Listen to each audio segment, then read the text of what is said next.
humana. Se fosse consciência humana, nós não teríamos racismo, nós não teríamos preconceito, nós não teríamos discriminação. Os nossos direitos, eles são testados o tempo inteiro. Realmente a gente tem que ser 10 vezes melhor do que a gente é, entendeu? Para chegar no ponto que a gente quer chegar. O 20 de novembro não é só para gente, é para que tenhamos uma sociedade aberta à causa. Quem sou eu? Uma mulher preta, gorda, umbandista, que chegou em Friburgo nos anos 60, porque sou carioca. A menina Ilma foi escolhida a menina de dente mais bonito no grupo escolar Padre Aba, em Friburgo, mas quando chegou para ir em Petrópolis foi a segunda colocada, que era uma menininha menor, branquinha, e que, então, quer dizer, Ilma não conhecia, não processou isso como racismo, nada disso. Ilma veio a entender. Meu pai é de 1910, então ele pega a escravidão, mas não sabe contar, não nos dá nenhuma base. Ele era estivador no Rio, devido à questão da Revolução de 64, foi convidado a sair do Rio de Janeiro, veio morar em Friburgo, né? Meu pai morreu em 80, em 82 eu começamos a militar e aí nós carregávamos mamãe conosco e foi uma militante assim maravilhosa, porque ela conheceu, levou a minha tia, que era cunhada dela, irmã do meu pai, e nós ficamos assim realmente militando em família, e é o que hoje. Quais são as histórias que você conhece sobre os seus antepassados? Não conhece, né? Na verdade, em 1888 foi feita a liberdade, né? Desta forma, minha avó, nesta época, ou ela era uma negra alforriada, ou era uma negra fugida, ou era uma negra escrava. Meu pai nasceu 22 anos após a libertação, a pseudo-libertação dos negros, né? Então, quer dizer, como que vai ter conhecimento parental? A gente tem conhecimento de família de pertencimento, que é a família que veio da minha mãe e do meu pai para cá. Nem sua avó? Não, nós não conhecemos nossa avó. Nós não conhecemos avó, avô, nada de... E é muito complicado, né, de você tentar fazer esse resgate quando você passou, os seus antepassados passaram por uma segregação familiar, né? Que cada um foi para um canto e que construiu uma outra família, que não se tem conhecimentos oficiais da onde essas pessoas saíram de África. A gente não sabe quais países, até porque até o nome de batismo do povo preto foi retirado dele. E por mais que a gente já tentou fazer esse resgate, né? Mas aí virou todo mundo dos Santos, Oliveira, de Souza, da Silva, que era o nome... Nascimento. Sobrenome dos donos das senzalas, das fazendas, dos grandes latifundiários.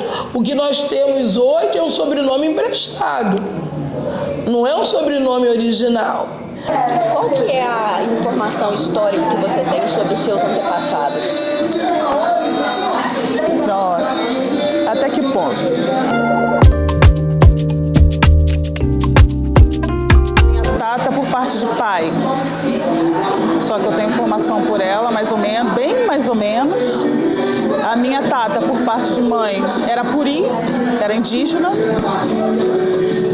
Pegando laço, como diriam. São as informações que eu tenho. São pouquíssimas. Entendeu? O apagamento é muito forte, muito forte. Então, se eu quiser saber de onde eu vim, né, quem foram meus antepassados, de onde veio toda a minha linhagem, eu tenho que fazer o exame de sangue. E eu sei que a minha linhagem não foi de escravizados. A gente tem essa certeza, né, que a gente parou de dizer, porque os escravos não são escravos, ninguém nasce escravo.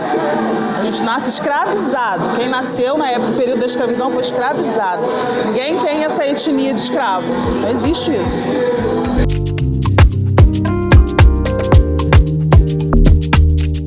Michele Felício, eu sou representante do Império das Negras, né?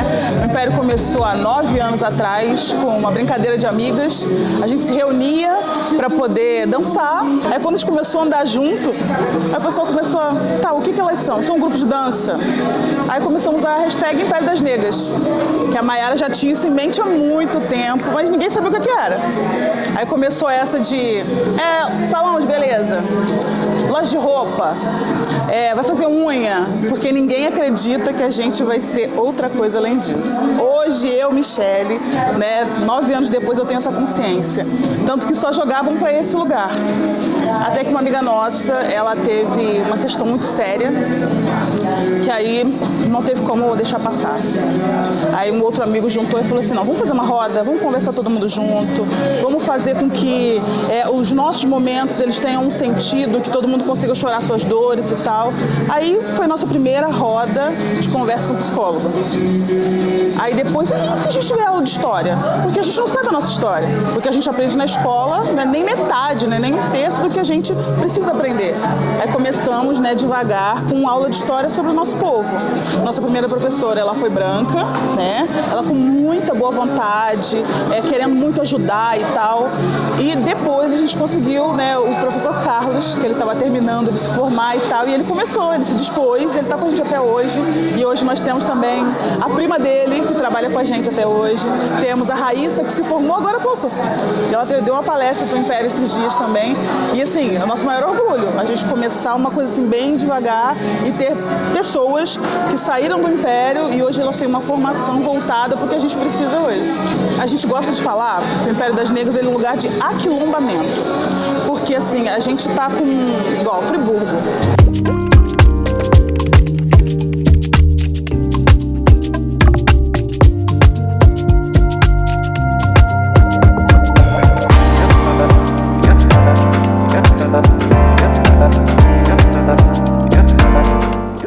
A Suíça brasileira. Você acha que tem lugar para pessoas pretas nesse nome, a Suíça brasileira? Não cabe.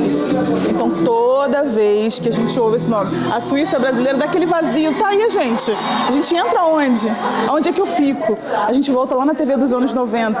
Não tinha protagonistas pretas, que a gente ou era o mordomo, ou era a cafezinho Dona Helena, a empregada, ou era o bandido. A gente volta muito tempo atrás. Então, o Império das Negras, ela volta nesse lugar de aquilombamento, de se juntar, chorar nossas dores, nossas alegrias, celebrar nossa ancestralidade.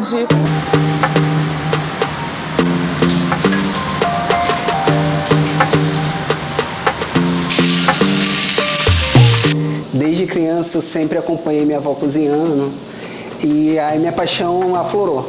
Minha avó sempre pedia para eu fazer alguma coisa, descascar uma cebola, descascar um alho, descascar uma verdura. E eu sempre estava ali ao lado dela querendo aprender os segredos da família, né? Que tipo assim, que vão por anos e anos e décadas, né? Tipo assim, são receitas da minha bisa, da minha avó, que eu sentia aquele afeto, o sabor de cada comida simples, mas um sabor enorme, um detalhe enorme.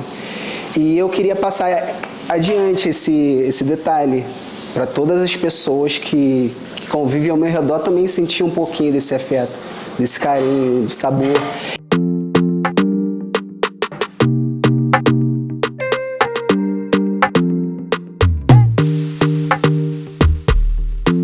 Minha avó de Fortaleza. Ela veio muito nova para cá, para o Rio, e daí ela ensinou um pouquinho da cultura que ela tinha lá e trouxe pra gente. Então foi enriquecendo mais e mais através do que eu sou hoje, entendeu? Eu cresci através desse detalhe, desse sabor, dessa unção de gostosuras, de coisas maravilhosas. Qual o sabor que faz você lembrar sua avó? Ah, aquela broa de milho, aquela broazinha de milho, aquela carne assada de panela, o franguinho, caipira. Então tudo isso me remete ao afeto de vó. O alimento é felicidade, alegria, paz, terapia. Então é de tudo um pouco que a gente tem, entendeu? Você acha que esse seu entendimento do que é a comida, do que é a cozinha, do que é o alimentar o outro, vem muito da sua ancestralidade, das suas raízes? Sim, com certeza, com certeza. A feijoada nossa de cada dia é muito bom, aquela, tipo assim, você tem um domingo em família, você pega a panela, faz um bando de carne, coloca dentro da panela de molho para poder fazer a feijoada, para deixar todo mundo maravilhado com cada colherada que você dá e cada degustação. Então é sobre isso, é sobre o afeto do que realmente a gente herdou antes mesmo de estar aqui, para a gente poder trazer essa alegria para o coração de todo mundo, entendeu? Então a comida é ancestralidade, entendeu? Então é ancestral mesmo, tipo assim, vem muito tempo das cavernas mesmo, que foi descoberto fogo, que é aí que vem a cocção da comida, entendeu? Então é uma cultura bem ampla que a gente vê e enxerga, que leva um carinho para todo mundo. Eu venho do Rio de Janeiro, minha história inicia de uma família humilde, aquela vontade de crescer na vida, de querer buscar o melhor para si mesmo, fui e acabei me ingressando na gastronomia. Ser um homem negro, chefe de cozinha, o que isso representa para o mercado? Isso representa a vitória de uma luta que a gente sempre teve, né, de conquistar o seu lugar, né, onde a gente realmente quer estar, que você pode estar onde você quer estar. E hoje em dia a gente fala que realmente é bem difícil a gente estar no ponto onde a gente estamos, de chegar aonde a gente chegamos, por conta da mente fechada que o ser humano é, entendeu?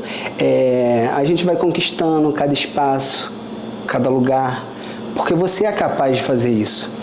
Não é ninguém que vai falar assim, você não pode, você não deve fazer isso, entendeu? Não, você tem que acreditar que você consegue. Gente, a resistência é o melhor caminho, entendeu? A resistência é o que a gente tá aqui hoje, entendeu?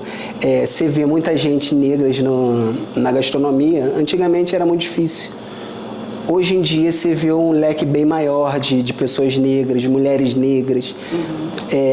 Então isso dá a gente mais felicidade, mais prazer no coração de querer ter o seu lugar, entendeu? O 20 de novembro ele tem um peso tão grande pra gente, porque Zumbi, toda a sua grandeza, né, criou lá Palmares com toda a sua organização social, né, organização social maior do que muita casa grande, porque o Quilombo ele acolhia pessoas pretas e não pretas, pessoas brancas pobres, né, que também estavam fugidas, né, da maldade dos senhores, da pobreza mesmo, da falta de organização, das mazelas sociais que se achegavam ao Quilombo, né? Tinha toda uma organização social, tinha todo um contexto de agricultura. Então ter o dia 20 de novembro para a gente conseguir marcar, né, esse herói, que é um herói, ele só não é divulgado como herói, né? O nosso herói Zumbi dos Palmares e Dandara, porque Dandara preferiu morrer a voltar a ser escravizada. Eu acho isso muito forte. A pessoa vir num contexto de escravidão, se libertar, criar toda uma sociedade e continuar lutando, e nesse contexto, para ser capturada, preferir morrer a voltar a ser escravizada. Isso é uma mensagem muito forte para os que ficam, sabe? Para a gente que está aqui hoje, para não deixar que isso volte, porque a sociedade ela pende o tempo inteiro para isso.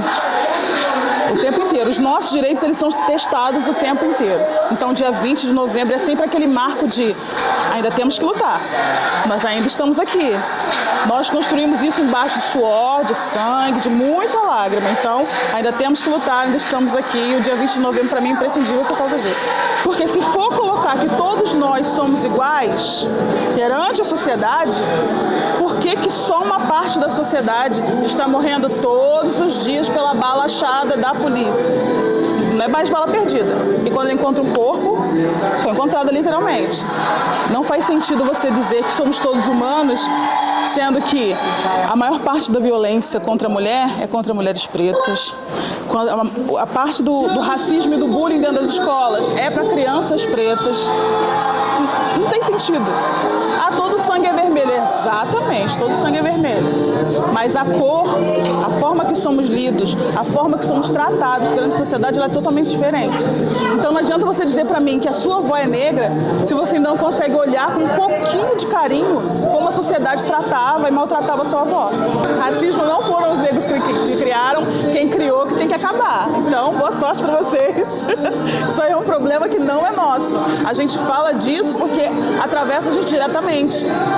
Então, pessoas não negras, no geral, tá? Pessoas não negras, no geral, têm sim que lidar com isso. É um momento de, primeiro de tudo, antes de qualquer festa, de qualquer comemoração, de fogos e etc., é um momento de reflexão. Que aí as pessoas ficam, mas por que consciência negra, consciência humana? Se fosse consciência humana, nós não teríamos racismo, nós não teríamos preconceito, nós não teríamos discriminação. Então a gente já precisa da consciência negra por isso. Primeiro ponto. E segundo, para a gente dar visibilidade, espelho positivo para o povo preto. Então a gente precisa da visibilidade e dizer, nós temos um preto que trabalhou para a construção desse país. Porque ele era um preto que foi criado por um padre, era um cara que falava latim, que tinha uma condição de vida bastante razoável, que abriu mão para trabalhar em prol os negros alforriados, ou negros fugidos, ou negros escravizados. Então, falar de Zumbi de Palmares é importante por conta disso, é um momento de reflexão. A gente precisa que esse 20 de novembro reconheça isso, não só para nós negros, não, para toda a população, porque o 20 de novembro não é só para a gente, é para que tenhamos uma sociedade aberta à causa. Eu particularmente gostaria mesmo de ser inspiração para essa juventude que está vindo agora, de cor negra, que realmente a gente tem que ser 10 vezes melhor do que a gente é. Entendeu? Para chegar no ponto que a gente quer chegar. Mas eu digo para todo mundo que está chegando agora, que quer conquistar, que não tenha medo pela sua cor de pele. E todos nós temos direito de querer o que é bom, entendeu? Então não é uma outra pessoa que vai dizer que você não pode ser. Então, se você sonha, eu suplico que vocês sonhem e conquistem, com a força de vontade que todos nós somos seres humanos. E não é a referência de cor, de pele, de raça que vai falar que você não pode. Não, sim, você pode. Eu acho que a nossa luta, assim, entre si é diária, tipo assim, é constante.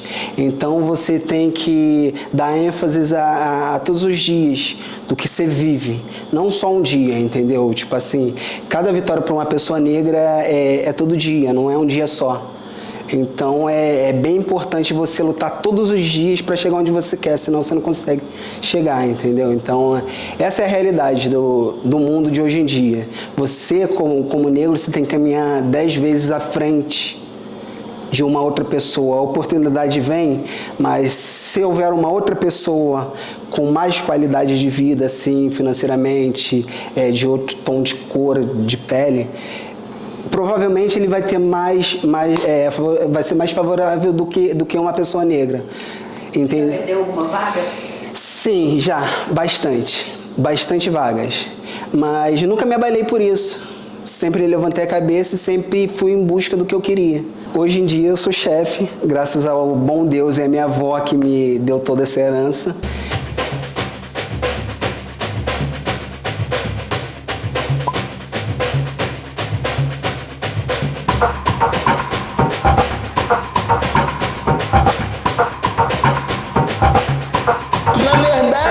O Centro Cultural Afro-Brasileiro, ele precede o espaço da Praça das Colônias, né? Porque aqui esse espaço que está chamado de Praça das Colônias e que a gente pretende mudar esse nome para povos formadores, até porque o povo preto não colonizou nada. ele foi colonizado e escravizado, e nós estamos aqui dentro desse espaço, e não é por um benefício, é por um reconhecimento do trabalho do povo preto na construção de Nova Friburgo. Então esse espaço aqui é a Praça das Colônias, onde tem uma sala da Pan-Africana, diferente. Aqui nós temos uma sala da Suíça, da Alemanha, de não sei quem. E aqui é Pan-Africana. Por quê? Porque a África é um continente com muita diversidade, com múltiplas diversidades. E aí a nossa diferença histórica, eles podem ter sofrido, eu não minimizo de maneira nenhuma o sofrimento do povo da Suíça, da Alemanha que veio para cá. Só que eles vieram por uma opção. Eles não vieram trazidos, sequestrados, não vieram escravizados. Eles estão aqui ou estavam aqui à época porque eles queriam ficar aqui.